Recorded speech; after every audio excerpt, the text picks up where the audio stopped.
Magluluto po ba ako? Hindi pa ako marunong. Ay, hindi mo kailangan magluto. Pwede mong tikman yung ginawa ni Ninong Ay, Ray. oo nga. Oo, di ba? nga. Kasi nakikita niya sa likod eh.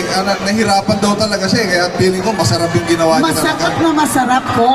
Ang tanong, di ba si Ninong Ray kanina nahirapan? Yes, madam.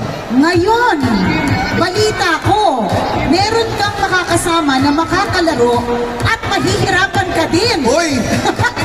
Ano yan? Anong gagawin? Anong Bong, gagawin ko? Bong, meron ka bang napupusuan dito sa ating audience? Sabi kasi nila, ikaw na lang daw ang pumili. Ay, ako. Kung sino dito sa kanila yung mga kalaro mo, isa lang. Isa lang pong, meron ka bang requirements? Ah, Una, siguro kailangan ko babae. babae!